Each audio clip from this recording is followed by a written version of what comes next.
Futebol sem fronteiras. Jogo jogado dentro do campo e fora dele. Bastidores, economia, política, turismo. O podcast do UOL para quem gosta de futebol internacional e tudo o que vai além de um simples grito de gol.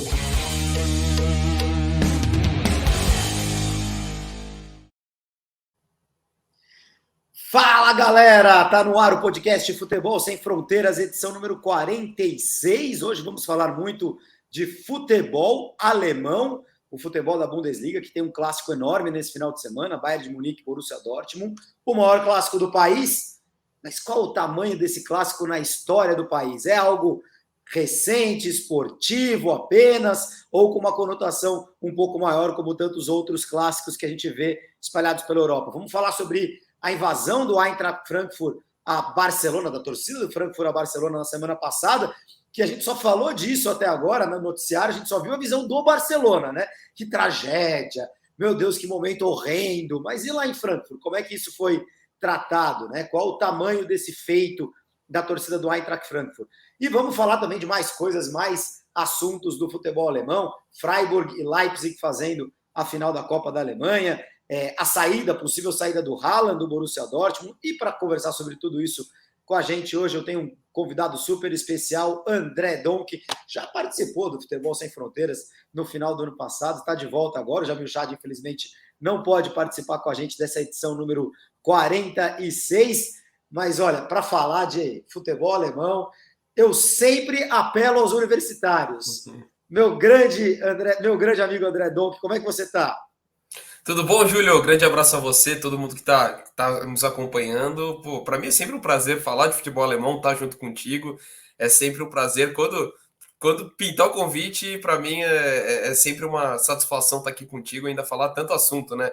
Essa do Frankfurt foi um negócio espetacular que acho que dá para falar muito bem sobre a perspectiva alemã, né? Como você colocou muito bem. A gente fala muito da decepção do Barcelona, que de fato foi, mas não tira a questão do outro lado. E a Copa da Alemanha também, estou animadíssimo para falar, ainda mais tive a oportunidade de comentar as duas semifinais. É uma das histórias mais legais do futebol europeu nessa temporada, sem dúvida nenhuma.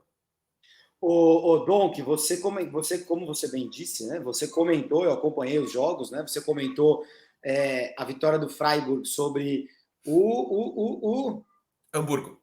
O Hamburgo, né? Um time super tradicional, mas que está na segunda divisão. Vai subir esse ano? Vai subir, né? Eu tava pelo não, jeito, né? quem Schalke, assim, né? O Schalke está em Werder. primeiro, Schalke e Werder Bremen. E aí o São Paulo, o rival, que até inclusive eu estou com a camisa dele hoje aqui. Mostra aí, deixa eu colocar você aqui no layout aqui, sozinho aqui. A camisa essa daqui. é São Paulo, né? São Exatamente. Uhum. O rival do Hamburgo, né? Os dois dividindo, Sim. Time menor, mas extremamente charmoso, né? Toda a sua identificação, muito conhecido por conta do engajamento social dele. Inclusive o Union Berlin, que caiu na semifinal também ontem contra o Leipzig, que também é conhecido por essa questão. Ele tá com boa possibilidade de subir também. Mas tá chegou a liderar, né? Chegou a liderar. Agora está em terceiro.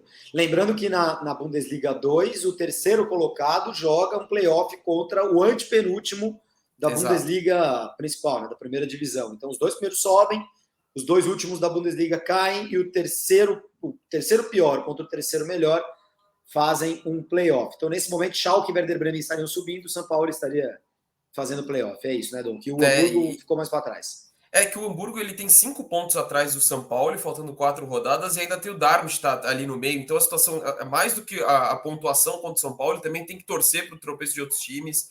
Por isso ficou bastante complicado. E impressionante, Júlio. Toda vez o Hamburgo é isso, assim, na segunda divisão. Vai bem no geral, chega na reta final, acaba.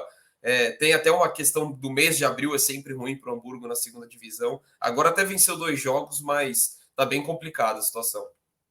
Uma hora sobe, mas perdeu do Freiburg, chegou na semifinal da Pokal, da Copa da Alemanha, perdeu do Freiburg, e no outro jogo, que eu acompanhei, o Hamburgo e Freiburg eu acompanhei uns pedaços só.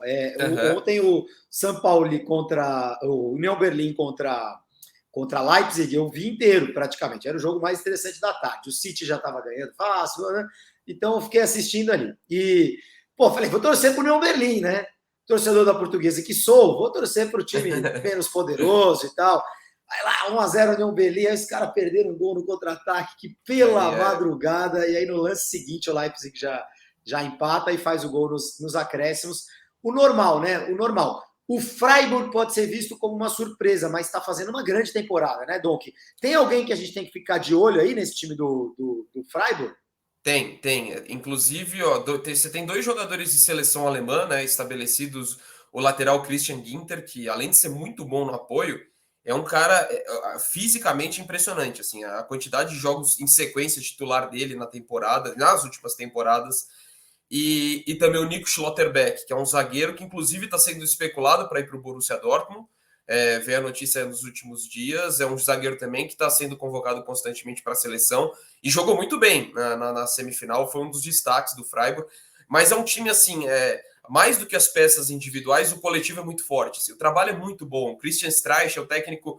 Ele só não é o mais longevo das 5 ligas da Europa, porque o Simeone chegou coisa de 5, 6 dias antes dele. Uma semana assim. Antes, né? Exatamente. Exato. O Simeone e o Streich são os 2 técnicos que estão há mais de 10 anos, né? Completaram 10 anos agora no final do ano. Chegou em dezembro de 2011. Dezembro de 2011, os dois. Isso. Os 2 em dezembro de 2011, o Simeone alguns dias antes. São os 2 técnicos. Mas curioso, né, Donk? Porque o Streich faz esse trabalho muito longevo no Freiburg, mas tudo bem, não é que nos últimos anos o Freiburg tenha feito vários campeonatos de 5ª colocação, 6ª colocação e tal, né? Esse ano é que deu esse up aí, né? Final de Copa da Alemanha, enfim. O Streich chegou a cair com o Freiburg e não foi demitido. Ele seguiu na 2ª divisão, ele sobe, e até curioso, os 2 times que vão fazer a final, eles subiram juntos para a Bundesliga em 2015-16. O Freiburg é campeão da 2ª divisão e o Leipzig é vice. E tem essa questão do Leipzig, né?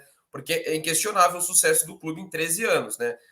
2 vices da Bundesliga, 2 vices de Copa da Alemanha, semifinal de Champions, mas nunca venceu nada. Nem mesmo a 2ª divisão, nem a 3ª divisão. Ele sempre sobe como vice. Então agora não tem nenhum troféu ainda na sala. Não fizeram 4ª na sala divisão. Troféus ainda. 4ª divisão. Que é liga regional, e as ligas regionais elas são separadas, né? Não é nenhum campeonato unificado, assim. São várias competições ramificadas. Então, assim, daí até voltando para o Freiburg, o Streich teve esse período, caiu, ficou no comando técnico da equipe, fez algumas campanhas razoáveis. Lá atrás, acho que em 2013, ele chegou a bater um 5º lugar, que o time foi para a Liga Europa também. Então, assim, foi oscilando ao longo do tempo, mas agora está bastante consolidado. O Freiburg até inaugurou nessa temporada o estádio novo, então, assim, é um momento... A gente pode falar, talvez, da maior temporada da história do Freiburg, que tem mais de 100 anos de existência. Já foi campeão da Copa da Alemanha alguma vez, Donk? Não, primeira final. O máximo que eles conseguiram... O melhor feito deles no futebol alemão é um 3º lugar em 94 da Bundesliga. Tá. Muito, muito legal, muito legal. E eu estava vendo a classificação aqui da Bundesliga, né? Faltando 4 rodadas, porque a Alemanha tem 18 times só na primeira divisão. O Bayern de Munique tem 72 pontos, o Borussia Dortmund 63, são 9 pontos de diferença, e vamos ter 9 pontos a serem jogados depois da partida entre eles. Então o título pode ser definido nesse fim de semana. A gente vai falar um pouquinho mais para frente hoje no Futebol Sem Fronteiras desse clássico, Bayern e Borussia. O 3º é o Leipzig com 54, o 4º é o Bayer Leverkusen com 52 e o 5º é o Freiburg com 51. Então, faltando 4 rodadas, está vivíssima aí essa disputa pelas 2 vagas na Champions League do ano que vem, né? Leipzig tem 54, Leverkusen 52 e Freiburg 51. E União Berlim, que faz uma temporada surpreendente, está em 6º lugar, mas já com 47, já fica um pouquinho mais difícil, né? E a rodada do final de semana agora, a rodada desse final de semana, começa na sexta com o Wolfsburg+, e aí no sábado tem um jogo que é um confronto diretaço, né? Leipzig e União Berlim. Para o União Berlim ter alguma esperança de alguma coisa, tem que ganhar, tem que se vingar, né? Joga no mesmo estádio e tem que se vingar do Leipzig e vencer. Aí tem Freiburg, Borussia Mönchengladbach, tem o clássico que a gente vai falar, e tem o Greuther Fürth contra o Bayer Leverkusen. Tem algum confronto direto entre eles, né? No Greuther Fürth, que já está rebaixado, né? Tem algum confronto direto entre eles nas últimas rodadas, entre os 3 aí? Eu não tô, até vou checar a tabela agora, Júlio. Eu vejo aqui, tá na minha mão. Você vê? Se eu não me engano, tem Freiburg e Leverkusen na última rodada. Se eu não me engano. Cara, os caras sempre armam uma dessa, né? Como que eles descobrem que isso vai acontecer, né? Na última rodada. Impressionante. Na rodada 32 não tem nenhum confronto direto. Na rodada 33 tem Freiburg e União Berlim. Interessante, porque o União Berlim está lá em 6º, mas ele joga com o Leipzig e joga com o Freiburg, né? Quer dizer... E lembrar que provavelmente Freiburg e Leipzig vão terminar entre os 6 primeiros, e aí a sétima colocação vai ter vaga em competição europeia, vai para a Conference. É isso aí, ó. No sábado, dia 14 de maio, na última rodada, Bayer Leverkusen e Freiburg. Então, quer dizer, essa última vaga aí de Champions League para os alemães, muito disputada, muito interessante aí o crescimento do... a Bundesliga, né, Donk? Esse é um assunto muito interessante. É uma liga de um time só, uma liga de um time só. É verdade, o domínio do Bayern ele é muito grande, é inédito, inclusive. Nunca aconteceu algo como está acontecendo agora. O Bayern vai ganhar, já até estou perdendo as contas, vai ganhar o 10º seguido? 10º seguido. 10º seguido, quer dizer, 10 campeonatos seguidos de qualquer país é algo muito diferente, e na Alemanha nunca aconteceu. O Bayern realmente ele é mais rico, ele é mais forte, ele tem empresas muito grandes que o patrocinam, etc. e tal. Mas é um campeonato muito rico, muito saudável financeiramente e muito equilibrado. Por isso que cada ano a gente vê um time alemão diferente na Champions League. Eu acho muito disputado. Eu acho que isso valoriza mais do que desvaloriza o que o Bayern faz. Agora, é um problema a ser equacionado, né, Donk? Quer dizer, é necessário encontrar gente para ganhar um campeonato do Bayern de Munique. Nos últimos anos, só o Borussia Dortmund ameaçou. Todo mundo sabe, né? Você declaradamente é torcedor do Borussia Dortmund, é um simpatizante dos amarelos, apesar de ser um grande conhecedor do campeonato alemão, tem camisa de tudo quanto é time, e o teu preferido é o Borussia Dortmund. E aí, a pergunta provocadora que eu faço é, quando a gente fala, Bayern e Borussia Dortmund, sábado, o maior clássico da Alemanha, eu cresci ouvindo que o maior clássico da Alemanha era Borussia e Schalke 04, que são cidades vizinhas. Tem várias rivalidades locais, inclusive entre Bayern e Nuremberg, por exemplo, que é uma cidade que fica muito pertinho de Munique. Nuremberg é um dos tradicionais, aí, que está na segunda divisão da Bundesliga. Essa rivalidade Bayern-Borussia, ela sempre existiu, ela foi amplificada por uma disputa esportiva mais recente, ou ela é uma forçação de barra para a gente falar, não, o Bayern tem sim um rival na Alemanha? Ela cresce a partir da década de 90, quando o Dortmund começa, tem uma sequência de 2 títulos alemães, tem o título da Champions, e assim, a questão do futebol alemão, desde que o Bayern começa a dominar, você tem períodos cíclicos dos rivais, né? Então, na década de 70, você tem o Borussia Mönchengladbach, que a questão esportiva era mais forte. Década de 80, você vai ter o Hamburgo. Na década de 90, tem o Borussia Dortmund. E agora volta. E assim, o Dortmund, que quase entrou no processo de falência, agora se estabeleceu. Então, assim, é o clássico. Tanto que, se você olhar no site da Bundesliga hoje, a preparação é para o Der Klassiker, o clássico. É o principal. Mas é muito no âmbito esportivo, porque são cidades assim completamente distantes, não tem a questão geográfica que envolve, não tem a questão histórica, por exemplo, de Real Madrid e Barcelona, que não são da mesma cidade, mas é o grande clássico do futebol espanhol. Então, é o principal clássico do futebol alemão em termos esportivos. De rivalidade ainda é Dortmund e Schalke. Tenho certeza que o torcedor do Dortmund se importa muito mais em vencer o Schalke num jogo isolado do que o Bayern em si, por conta de tudo que envolve a questão geográfica da rivalidade, mas, assim, esportivamente virou a referência. Então, assim, se a gente falar qual é o jogo de maior rivalidade entre os principais de cada liga, a gente vai pegar as 4 principais do futebol europeu, Dortmund e Bayern está bem atrás do que o Real Madrid e Barcelona, do que o Milan e Inter, ou Inter e Juventus, que também é muito forte, do que qualquer clássico inglês. PSG e Olympique, tem Rangers, Celtic, tem um componente tem um componente histórico por trás de cada um desses clássicos, né, Donk? E entre Bayern e Borussia a gente não vê um componente histórico, até porque a Bundesliga é mais recente, né? A Alemanha foi reconstruída depois da Segunda Guerra e tudo mais. Mas é curioso mesmo, como a gente está vendo talvez a construção a fabricação de um clássico, quase. É meio por isso. E aí você tem uma final de Champions em 2013. Pô, isso é uma coisa, é um divisor de águas para a história do futebol local. Porque ainda se a gente falar de uma perspectiva europeia, a Alemanha é o Bayern, né? A Alemanha é o Bayern, assim. Você tem pontualmente um time ou outro, quanto que o Dortmund vai disputar uma final de Champions de novo, ou uma outra equipe. É bastante complicado pensar nesse cenário. E a Alemanha, além dessa questão da rivalidade, ela tem muitas particularidades, né? A gente vai falar da questão da torcida, que a gente vai até entrar um pouquinho nisso na questão do Frankfurt, a questão do 50+1, que não permite investidores de fora, a menos que casos excepcionais. Então, assim, a Alemanha tem uma questão muito particular de se encarar o futebol, e eu acho que isso também respinga nessa questão da rivalidade. Ela tem um comportamento muito diferente do futebol em relação às outras grandes ligas. Então, acho que é até por isso que o grande clássico, se a gente pensar do nível técnico, ele não tem a rivalidade que tem nos outros países. E na Alemanha também, que é uma sociedade mais, eu diria, civilizada do que outras, você não vê tanto ódio assim, né? O ódio ele é muito abafado na Alemanha, exatamente por tudo o que aconteceu. Qualquer coisa que apareça ali tenta-se, não é que não existe, mas como sociedade tentam abafar, né? Tentam colocar rapidamente algo por cima.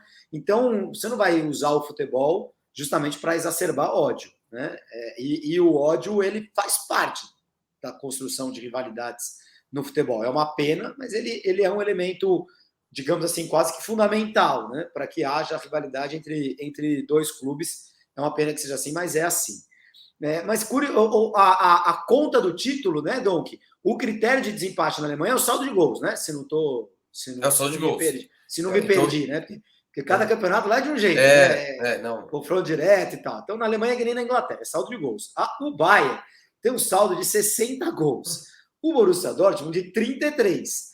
Então, não vai ser empatando em pontos que o Borussia Dortmund vai conseguir tirar esse título. Aliás, o Borussia Dortmund não vai conseguir tirar o título. Mesmo que ganhe de 9-0 da Allianz Arena, não vai. Mas para dar uma emoção, o Borussia teria que ganhar do Bayern, porque aí ficaria a 6 pontos, com 9 em jogo. Se empatar o jogo de sábado, o clássico de sábado, Der Klassiker, se empatar, eles continuam 9 pontos de vantagem, com 9 para jogar, com 27 gols a mais de saldo para o Bayern. Ou seja, a gente não vai poder dizer que o Bayern é campeão matematicamente, mas o Bayern vai ser campeão com um empate no clássico de sábado. E uma vitória, obviamente, garante o título matematicamente, que é o que eu acho que o Bayern quer, né, Donk? Para acabar logo, vai ser campeão com 3 rodadas de antecipação. E vamos lá, né? Para dar uma encobrida nessa mancha que foi a Champions League, né? O Bayern eliminado pelo Villarreal.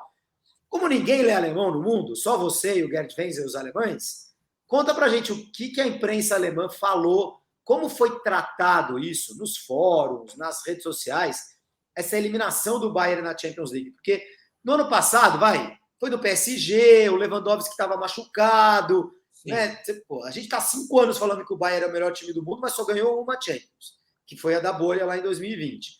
E esse ano eu acho que foi meio que um papelão ali ser eliminado pelo Villarreal, sem tirar o mérito nenhum do Villarreal. Assim, até estava fazendo um levantamento, porque tem clubes tradicionais que têm eliminações, ou clubes, não necessariamente os mais tradicionais, mas os favoritos, que têm eliminações que chamam a atenção, né? Pega nos últimos anos a Juventus caindo para o Lyon, para o Porto, o City já na época do Guardiola caindo para o Mônaco, para o próprio Lyon também. Mas o Bayern talvez é o único time que não tinha. O Barcelona caindo para Roma com uma virada espetacular. O Bayern é o único que não tinha. Eu estava voltando para ver quando foi a última vez que o Bayern caiu para um time na Champions que não era finalista. O último foi o Chelsea, se eu não me engano, 2003, 2004, 2005, mas já era na era Abramovich, já era endinheirado. E a última vez foi para o Estrela Vermelha, no ano que o Estrela Vermelha foi campeão europeu, não era nem Champions ainda. Então, assim, o Bayern não tem histórico dessas quedas inesperadas para times de menor tradição. Então foi algo completamente fora da reta, foi visto como uma grande decepção, até pela questão da diferença técnica das duas equipes. Mas assim, eu vejo muito mais, talvez assim, sendo um pouco mais tolerante com tudo que está acontecendo no Bayern, como um acidente de percurso. Um acidente de percurso. E não como um desastre total. Porque assim, até estava olhando, Júlio, se a gente pegar de quando o Bayern inicia o domínio total, que ele coloca os 10 títulos, foi 2012, 2013, que é quando ele ganha a Champions. Daquele time que jogou a final da Champions contra o Dortmund, os únicos que estão lá é o Neuer e o Miller, inclusive dos caras que estavam no banco. Então o Bayern reformulou. E o Lewandowski que estava no outro. Aí já estava preparando ali, já estava aquecendo. o Bayern teve uma reformulação geral e perdendo espinha dorsal, Lange, Schweinsteiger, Ribéry, Robben, e conseguiu manter o domínio na Bundesliga. Mas sempre ganhou, mas nunca um time, inclusive do time do Beckenbauer, nunca foi mais do que tricampeão. Então, se o Bayern conseguir manter essa hegemonia, é grande sim, apesar da diferença para os demais rivais. E sempre esteve ali. E aí eu acho que nessa temporada tem duas coisas que acho que podem bater muito forte. Mudança de filosofia de jogo com o Nagelsmann foi significativa. É um técnico, por mais promissor que seja, é um cara muito novo. Então, assim, é uma realidade muito nova, tá no mundo do Bayern de Munique. E uma coisa que também a gente fala, talvez muito da perspectiva do Real Madrid e não do Bayern, é a questão do Alaba. Para mim, ele faz uma diferença tremenda nesse time. É um cara que encaixou perfeitamente. O Real Madrid perde, de repente, Varane e Sérgio Ramos, e a zaga tá dando conta porque o Alaba tá jogando horrores e o Militão teve um crescimento muito grande. E no Bayern de Munique não teve esse crescimento. O Pamecano é um zagueiro muito promissor, mas falhou muito nessa temporada. Acho que é uma temporada de adaptação ainda para ele. O Pavard, um cara que, desde que chegou, sempre tinha muita expectativa, ainda não conseguiu estabelecer o que se esperava. E apesar contratado por um gol, vamos lá, né? Exato. Ele fez um até um bom Copa trabalho. Ele é bom jogador, mas assim. Mas assim, não foi, não rolou. Ainda era o período pós-LAN, né? O Kimmich vai para a lateral direita, depois que vira volante, para mim foi um negócio excepcional. Teve a história do Kimmich que atrapalhou durante a temporada também. Também. Pegar Covid, não tomar vacina, recuperar, enfim. O próprio Alphonso Davies, que teve uma complicação, né? Uma questão cardíaca, ficou muito tempo sem jogar. Então, defensivamente, foi uma temporada muito complicada para o Bayern. Tanto que, mas a gente pode falar, mas foi 1-0, o Bayern fez só um gol no Vila-Real, é verdade. Mas, assim, mais as desatenções defensivas, tanto que o jogo da ida poderia ter sido muito pior para o Bayern, né? O Vila-Real teve volume ofensivo, então, para mim, a questão defensiva do Bayern foi o que pegou muito mais depois da saída do Alaba.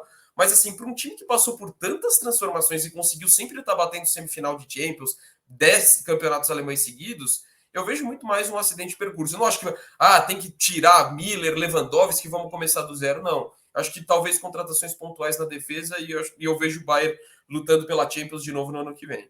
Duas coisas sobre o Bayern antes da gente entrar no Dortmund. No Borussia Dortmund, lembrando que o clássico de sábado pode decidir a Bundesliga se o Bayern vencer ou se empatar. Na prática, ele já será campeão, porque a diferença de saldo é muito grande.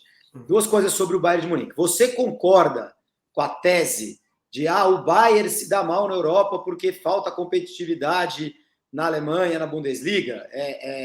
Isso se fala muito do PSG, se fala muito do Bayern. No PSG, eu particularmente acho que tem a ver.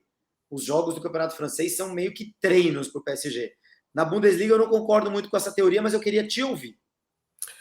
Eu também não concordo, não, porque o Bayern sempre no nível europeu, como eu falei, essa do Vila-Real é uma coisa totalmente fora da curva, né? O Bayern está acostumado a jogar. Vamos pegar essa temporada mesmo, né? Tudo bem, o Barcelona estava em outro momento, mas assim, o nível altíssimo do Bayern, quando caiu para o PSG na temporada passada, você lembrou? Sem Lewandowski, sem Gnabry, sem Goretzka, que se machuca no jogo de ida e não joga a volta, e mesmo assim amassou o PSG. Então, assim, o Bayern é um time que já está competitivo e a Liga também demanda. O futebol da Alemanha, às vezes, os times não irem muito longe nas competições europeias, embora na Liga Europa esse ano esteja muito bem, mas é competitivo o suficiente para manter o Bayern. Então, acho que esse não é um problema para mim, não, na questão do Bayern. Tá, e a outra coisa, a gente tem que falar, até porque o futebol sem fronteiras é o jogo por trás do jogo. E por trás do jogo, o Nagelsmann recebeu centenas de ameaças de morte, né? E ele falou sobre isso, e isso eu até comentei, né, no começo do nosso podcast hoje. O ódio é rapidamente abafado na Alemanha. E o ódio apareceu forte depois dessa eliminação do Bayern, com essa comunicação aberta que as redes sociais permitem, né, com as ameaças de morte ao Nagelsmann, e ele veio a público falar sobre isso, né, Donk? Como que isso está sendo tratado na Alemanha? Tem alguma chance dele sair ou alguma coisa assim? Eu espero que não. De todas as perspectivas, né? Tanto para não dar espaço para esse tipo de coisa, né? Não dar repercussão, tem que repercutir, tem que falar e tem que tornar público, inclusive pegar as pessoas que fazem isso, que é uma prática que virou hábito no mundo inteiro, né? E acho que isso também tem que discutir, a gente tem que ver de uma forma além do futebol, como que se permite tanto essa possibilidade, né? o quanto que as redes sociais, os próprios veículos deveriam se responsabilizar muito mais por esse tipo de coisa que acontece no mundo inteiro. Então, assim, um técnico sair do trabalho dele, tendo a oportunidade da vida dele, né? Um cara que se preparou, não foi jogador, que encerrou carreira, mas também independentemente da história dele, ele está tendo oportunidade e aí de repente ele sai por conta disso. Eu espero que isso definitivamente não aconteça. E tomara que vão atrás esses caras, né? Com Porque certeza. não é tão difícil, não é tão difícil. Não é tão difícil. A gente, eu já fui, obviamente, nada nem perto já fui ameaçado, etc., né, por torcedores, e acabei não fazendo nada. A gente acaba ficando com, putz, mas tem que ir lá na polícia, na delegacia, não sei o que, não sei o que lá. Mas o certo é ir. O certo é ir atrás das pessoas. Espero que nada não vá. E assim, é uma questão, se não é. Mas se não é fácil, então, assim, como é que a rede social permite alguma pessoa se omitir tanto e a ponto de causar danos como esse e você não ter controle da pessoa que está fazendo isso? Então, eu vejo uma responsabilidade muito das empresas que proporcionam essa plataforma para as pessoas disseminarem ódio e ainda se omitirem, se conseguirem se safar disso. Então.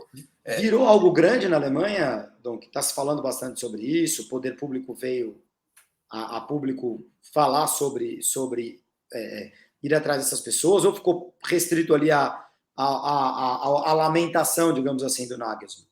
Então, a princípio é uma coisa que foi mais a repercussão mundial, mas ainda até eu não sei ainda como vai repercutir. Acho que ainda por ser uma coisa um tanto nova, ver os desdobramentos do que vai ter, mas assim, a repercussão foi muito grande, isso é inegável, mas assim, das medidas que vão ser tomadas, eu acho que está muito mais do que a gente vai ver a partir de agora.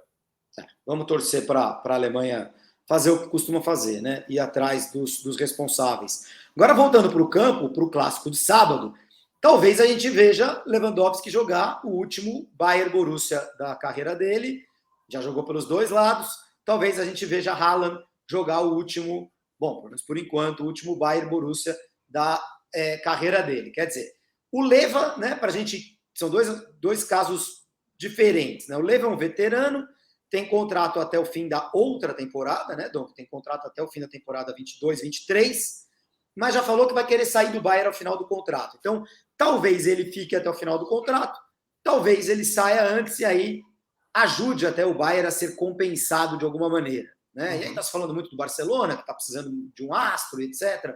Enfim, e acho que vai depender mais de um acordo entre eles, né, do que propriamente algum clube oferecer muita coisa para o Bayern de Munique. O Bayern costuma ser soft, digamos assim, para deixar os caras saírem quando eles já prestaram serviços como o Leva prestou, e foram muitos, né? Já o Haaland é outra. O Haaland também tem contrato até o fim de 23, né, Donk? Ou até 24, se não me engano. Até 24, dele, né? Só que o preço, a cláusula rescisória do Haaland vai caindo ao longo dos anos. E muito se debatia se no ano passado o Borussia Dortmund já não deveria ter vendido o Haaland, porque era uma queda grande de preço do valor do ano passado para esse agora, para essa janela agora. Mesmo faltando 2 anos para o fim do contrato do Haaland, a multa dele cai bastante, considerando os padrões hoje gastos pelo futebol europeu. E aí ficou muito forte o papo de já estaria tudo certo com o Manchester City essa semana, o Real Madrid sonha em formar uma dupla Mbappé-Haaland e também fica por aí, né? Ou é um ou é outro, mas tá forte a fumaça ali pelos lados do City, que precisa de um atacante como o Haaland. O pai dele jogou no Manchester City, ele nasceu na Inglaterra, inclusive, é norueguês, mas nasceu em Leeds, porque o pai jogava lá, e tá com pinta de que o Haaland vai parar no City. Bom, a saída desses dois, na tua opinião, ela vai acontecer? A Bundesliga, obviamente, perde com isso, né Donk? Perde. De um lado é o atual melhor do mundo e contra um que pode ser, para mim, eu vejo ele o Mbappé, acho que são os dois expoentes dessa geração. Mas a gente, lógico, não dá para você cravar ainda, até porque você vê um fenômeno como o Pedri surgindo, não sei onde esse cara vai parar. Mas enfim, é fato que é um dos principais nomes da próxima geração do futebol mundial. Então tem um peso muito grande. E são coisas bem diferentes, né? O Haaland, para mim, eu acho que tá no momento dele sair, assim mesmo. Acho que ele já provou que ele é um cara diferenciado, a importância dele. Essa temporada tá um pouquinho menos, porque teve algumas diferentes lesões, inclusive causou muito impacto no Borussia Dortmund, sem dúvida nenhuma. E chegou um momento, e o momento, para mim, é o ideal. Para mim, o Manchester City é o clube ideal. Assim, ele ia cair perfeitamente ali dentro da necessidade que o clube tem e dentro do que ele pode oferecer no time do Guardiola. Porque a gente olha, é um matador, mas assim, o que o Haaland faz fora da área também, às vezes pode passar despercebido. É um cara que dá muita assistência, é um cara que sem bola também contribui demais. E dentro dessa dinâmica do Guardiola, eu acho que ele seria perfeito. Do Lewandowski, se não é um ponto de vista pessoal, se eu fosse ele, eu não sairia do Bayern, não. Porque assim, ele tá num time estabelecido, já tá nos seus 33 para os 34 anos, de repente pode ser que ele saia e a coisa não flua. A gente viu, por exemplo, com o próprio Messi, né? Ele tá inserido num time que as coisas têm dado muito certo, ele vai brigar por Champions todos os anos, a meu ver. Mas por bola de ouro, consequentemente. Por bola de ouro, por se ele ganhou aquele papo, não, se você não está na Espanha, você não ganha. Acho que o Lewandowski... Já era, estamos numa transição. Exato, acho que o Lewandowski já desconstruiu um pouco esse clichê. E assim, ele continua muito forte num time que funciona junto com ele, ele tá longe de ser o problema de ter que passar por uma reformulação, mas assim, isso é uma escolha muito pessoal, para mim não existe certo e errado nesse sentido. E às vezes o Lewandowski falou, eu joguei minha vida inteira na Alemanha, eu quero me provar num outro país, porque aqui eu tô sendo artilheiro todo ano. Então, se não tem essa motivação, do ponto de vista esportivo, para mim, ele deveria ficar no Bayern. Eu acho que ia até renovar contrato e ficar lá o resto da vida, porque ele tem tudo ali e assim, a possibilidade, a carreira dele está cada vez mais próximo do término. Então, você, de repente, ter uma mudança drástica poderia ser um pouco mais arriscado. Então, tem esses dois cenários que mudariam bastante, mas os dois saindo com certeza seria um impacto muito grande para a Bundesliga de uma forma geral. E a Bundesliga com a sua política de boas finanças, né, de realmente fair play financeiro e etc., não permite contratações estratosféricas, né? É difícil caber. O Bayern poderia fazer, mas também tem uma política diferente de apostar em talentos mais jovens, de clubes alemães que estejam adaptados à cultura, futebol de base muito forte. A Alemanha realmente vale. A gente vai fazer um podcast no futuro só para falar sobre as bases, como são sólidas as bases do futebol alemão, e por isso que a Alemanha vai estar sempre lá, no nível de seleção, no nível de clubes, com a liga mais saudável financeiramente do mundo, que não precisa de dinheiro de Arábia Saudita, de Catar, de Emirados Árabes Unidos, de sei lá onde, para ter times com bons jogadores e bom futebol, né? É um capítulo à parte o que a Bundesliga faz. Agora, voltando para o Haaland, eu concordo com você. Eu realmente, assim, você olha para o time do Manchester City, você fala assim, cara, é tão perfeito botar o Haaland ali, é tão perfeito que vai dar errado, sabe? Vai acontecer alguma coisa ali entre ele e o Guardiola, que nem aconteceu com o Ibra. Não é possível, né? Porque, assim, a única coisa que falta no time do City é o Haaland, né? E realmente, né, Doc? E se der errado, eu falo com prazer. Falo, não, eu errei, eu assumo completamente, porque para mim é o cenário ideal, assim. E como eu falei, não é pela questão, o City precisa de um centroavante, pronto, coloca qualquer cara ali.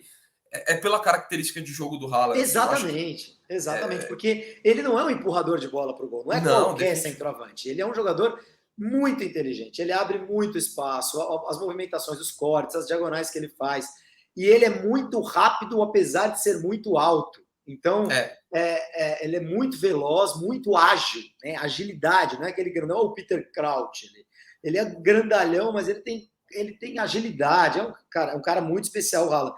Agora, nesse ano, como o torcedor do Dortmund, né, Dom, que se você olhar para o que foi o ano do Borussia, né, eliminado na fase de grupos da Champions League, eliminado cedo na Europa League, vai ser vice-campeão alemão, com ou sem Haaland, possivelmente seria a mesma coisa, talvez com ele por mais tempo pudesse... deixou muitos pontos bobos pelo caminho, né? Foi uma Bundesliga em que o Bayern até tropeçou e vai ser campeão mesmo assim. O Borussia nunca conseguiu ali colar, né?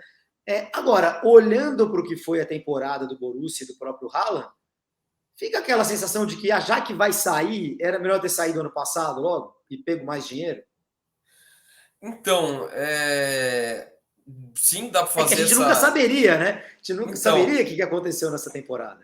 porque também boa parte da ausência do sucesso do Dortmund eu vejo como ausência do Haaland. Ele perdeu bastante jogos, assim, muitos jogos mesmo nessa temporada, o que acabou fazendo diferença. E isso a gente não saberia, assim, porque é um cara que não parece que se machuca, né? E nessa campanha acabou acontecendo, mas olhando, eu não.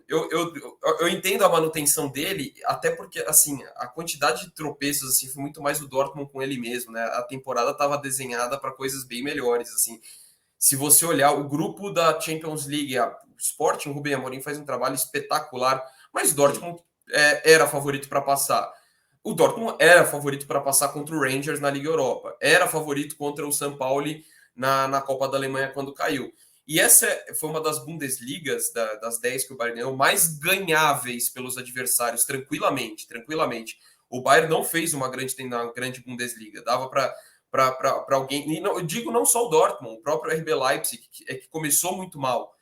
Tanto que também o Jess com March... troca de técnico. Perdeu o Nagelsmann, né? Foi demitido, exato. O Nagelsmann foi para lá. O Jess March, que era o cara já da Red Bull, né? Passou pelo New York Red Bulls, pelo Salzburg, e não deu certo.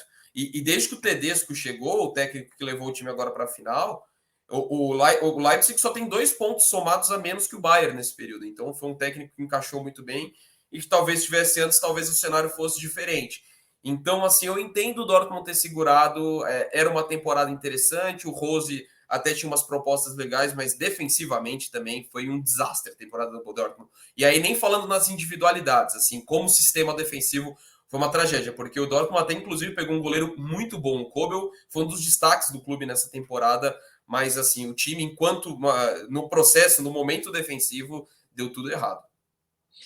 O Leipzig está na final da Copa da Alemanha, a gente já falou, joga contra o Freiburg e está na semifinal da Europa League, né? No fim das contas, se deu muito bem com a eliminação do Spartak Moscou, é sempre uma eliminatória a menos, então já passou para as quartas de final sem precisar jogar. Nas quartas de final eliminou a Atalanta e agora na semifinal joga contra o West Ham, não é contra o Rangers, que eliminou o Dortmund, né? O West Ham enfrenta o Eintracht Frankfurt. E eu estou aqui com a minha camisa deixa eu mostrar aqui, ó, vou mostrar minha camisa de treino do Frankfurt que eu comprei lá quando eu fui Deixa eu tirar aqui a tarja, pronto, para quem está vendo a gente, aqui, ó. Essa é uma camisa de treino do Eintracht Frankfurt, né? Que meu caro Donk, você me corrige se eu estiver errado, Eintracht é United, né, em alemão. Então, é o Frankfurt United. Né, tipo isso. Exatamente. Né, o Frankfurt United, não é um nome aleatório.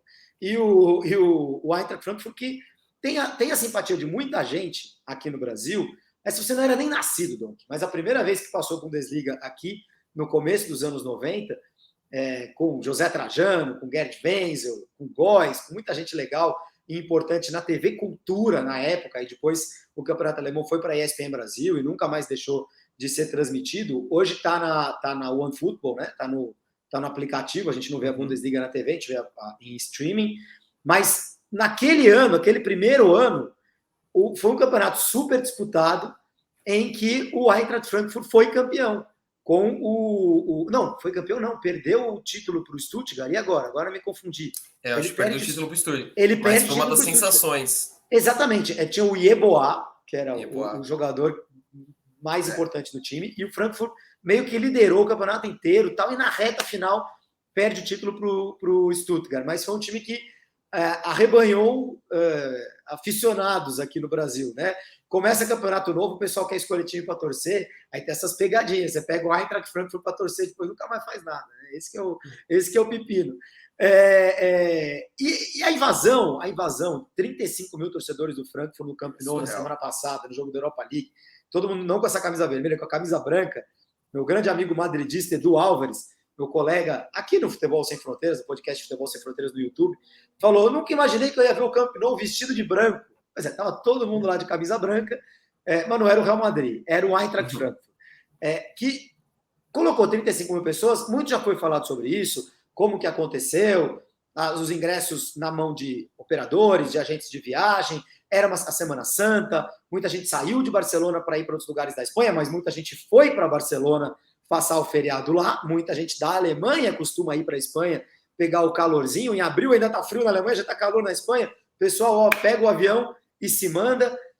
A tempestade perfeita. As coisas aconteceram de um jeito em que foi possível acontecer algo que eu acho que a Europa nunca tinha visto. Eu não vi nenhuma reportagem sobre isso, mas para mim é o mais parecido com a invasão corintiana de 1976 ao Maracanã, que a gente fala até hoje, vai completar 50 anos. É uma das páginas mais bacanas da história do futebol brasileiro. Até o torcedor do Fluminense gosta dela. É um momento único, uma semifinal de Campeonato Brasileiro, em que a torcida do Corinthians põe o pé na estrada, pega a Dutra e vai até o Rio de Janeiro e divide o Maracanã, até tinha mais corintiano talvez do que tricolor, enquanto a torcida do Fluminense estava lá na praia. Quando chegou lá para entrar no Maracanã já não tinha mais lugar, não tinha mais espaço. Outros tempos, outra época, mas na Europa, com essa coisa de determinação de quantos ingressos são vendidos para o visitante, tal, esse tipo de coisa simplesmente não acontece. E aconteceu. Em Barcelona, estão dando satisfação até agora. Tragédia, absurdo, diretoria, torcida vendida, sócios que venderam carnê para alemães, que não... E a gente ficou um pouco aqui no Brasil, até pela similaridade do idioma, com isso, né? Com essa visão barcelonista, catalã, da tragédia que foi a invasão da torcida do Frankfurt ao Camp Nou. E eu achei um negócio magnífico, espetacular. E queria ouvir de você um pouco, Dom, e o que você andou lendo e ouvindo, como isso foi tratado na Alemanha, né? Pelos alemães. Como uma coisa épica, que é o que eu imagino, ou sei lá, ninguém deu muita bola. Como que isso foi tratado na Alemanha? Foi tratado de uma forma épica, né? É algo muito marcante, assim, como uma vitória. Inclusive, até não vou me falar muito do lado do Barça, como você já falou, já foi batido. Para mim, a derrota do Barcelona na arquibancada foi muito maior do que a derrota em campo, assim.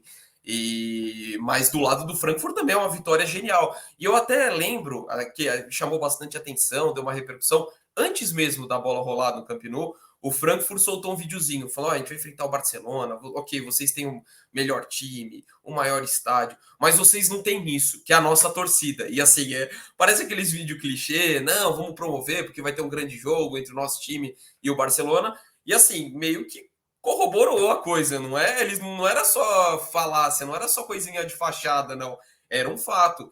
E assim, e outra coisa que acho que além de ter todo esse reconhecimento que teve na Alemanha por tudo que foi feito, mas também, de certa forma, é algo que teve todos os ingredientes, como você falou, do feriado, também tem vários ingressos de sócios do Barcelona que ficaram à parte por conta da pandemia, os torcedores que puderam abdicar do seu carnê da temporada e aí foi vendido.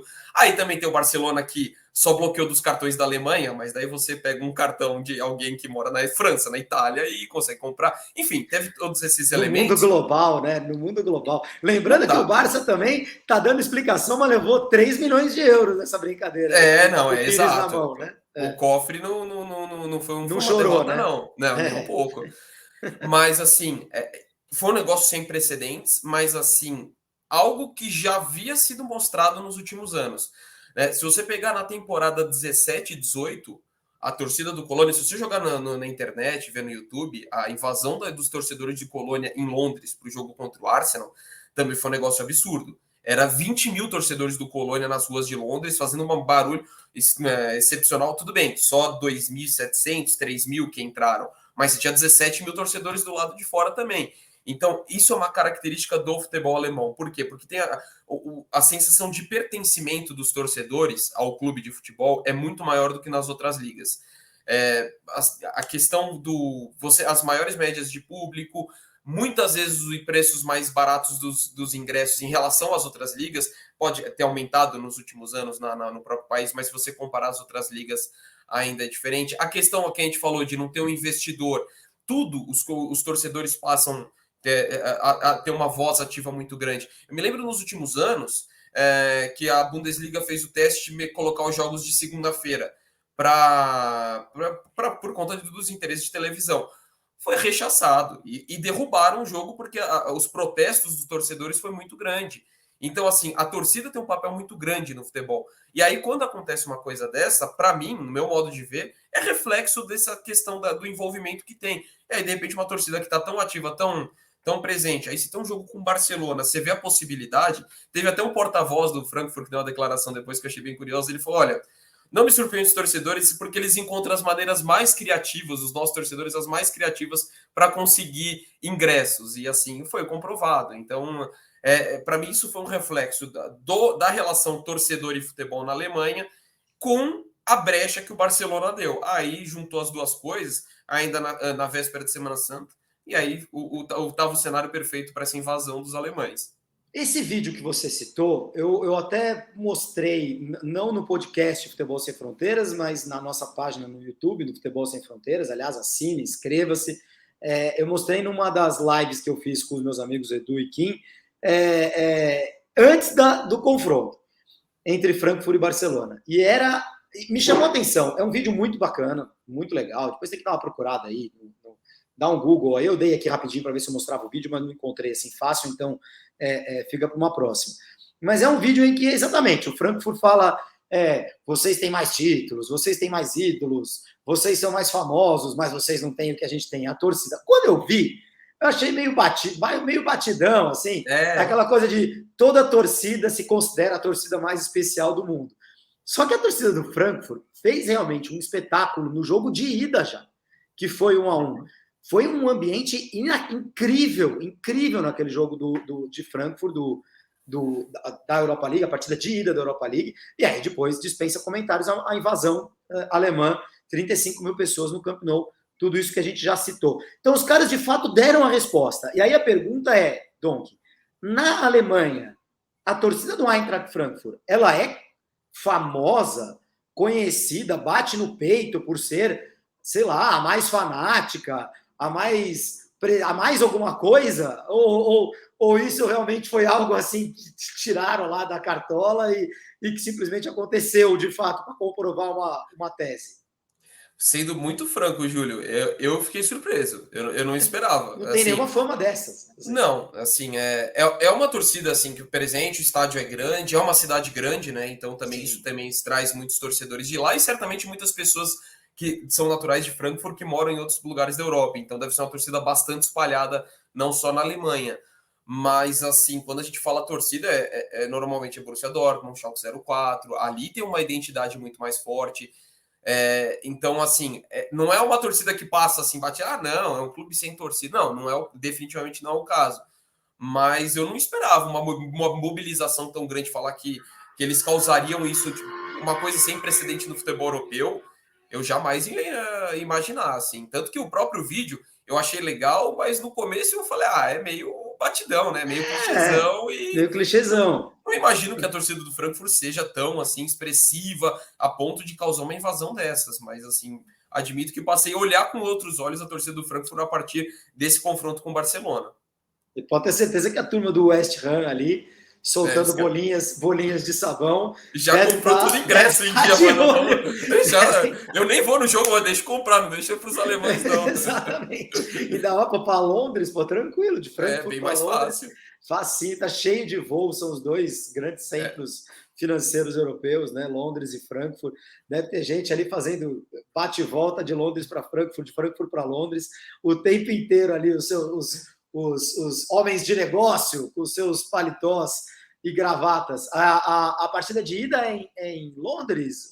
Agora você me pegou, não lembro. Te peguei, agora, né? Te peguei de calça na mão. Tem dois jogos, né? Leipzig e Rangers, que é na Escócia, né? Também é na ilha, e Frankfurt e West Ham, né?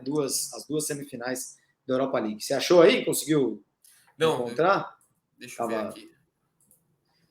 Mas é isso, gente. Então, a Bundesliga com um super clássico neste sábado, o Bayern de Munique contra o Borussia Dortmund, um jogo que pode dar ao Bayern. O jogo está marcado para, vamos ver aqui, horário de Brasília. Lembrando que ele passa na OneFootball, né? No aplicativo, no streaming. Bayern de Munique e Borussia Dortmund, 1h30 da tarde, horário de Brasília. E faltam 4 rodadas só para o final da Bundesliga. Certo, Dom? Exatamente. E o jogo do West Ham Frankfurt, primeiro é em Londres mesmo. Primeiro é em Londres. Então, primeiro jogo em Londres, vamos ter alguns alemães por lá, e aí o jogo de volta em Frankfurt, no Waldstadion. Eu só chamo os estádios pelo nome deles. Nome. Essa coisa de naming rights não é comigo. Ninguém me pega. Só estádio novo. Só estádio novo. Estádio novo, tudo bem. Nasceu com o nome lá de MRV Arena, né? Que vai chamar o do Galo. Tudo bem. Aí beleza. Se é desde o Allianz Arena do Bayern, tudo bem. Mas o do Dortmund é o Westfalen Stadium. Não, o do Dortmund é o Westfalen Stadium. Eu fui, estava lá na estação de metrô ali, Westfalen Stadium. Não. Ninguém me pega. E o do Frankfurt é o Waldstadion, o estádio da Floresta. Fui muito jogo lá, hein? Acho que foi o estádio alemão que eu mais fui jogo. Fui jogo lá em Copa do Mundo. Vi, para mim, as maiores atuações da seleção brasileira desde que eu nasci, que são aquelas lá da Copa das Confederações de 2005. Não teve... Para mim, foram os grandes jogos da seleção brasileira que eu presenciei, assim, mais do que esses jogos de Copa do Mundo, que esses jogos de eliminatórios, ali no Waldstadion. Eu tinha um lugarzinho ali, Dom, que eu parava ali do lado da Federação Alemã. A Federação Alemã fica lá, fica Frankfurt, fica colada no estádio. E eu parava ali numa vaguinha ali que eu encontrei, nunca ninguém rebocou meu carro, nem levei nenhuma multa, acho que deu certo. Nessas Copas do Mundo e Copa das Confederações. Grande cidade de Frankfurt, que não é a mais bonita da Alemanha, é um centro financeiro, mas tem um rio lindo, é tudo limpinho, é tudo bem arrumado. Grande Eintracht Frankfurt, tomara que consiga fazer uma final alemã aí contra o Leipzig na Europa League. André Donk, muito obrigado por destilar o seu conhecimento mais uma vez com a gente aqui no podcast Futebol Sem Fronteiras. Para mim, um grande prazer, viu, Júlio? Valeu pelo papo, muito bom, e sempre que precisar, estamos aí. Sempre gostoso falar contigo. Grande abraço para o Donk, grande abraço para o Jamil Chad, que não pôde estar com a gente nessa. Um grande abraço para a família dele, está precisando de muita força nessa hora. O podcast Futebol Sem Fronteiras número 46 fica por aqui. A gente volta na semana que vem. Tchau, tchau. Futebol Sem Fronteiras. Jogo jogado dentro do campo e fora dele. Bastidores, economia, política, turismo. O podcast do UOL para quem gosta de futebol internacional e tudo o que vai além de um simples grito de gol.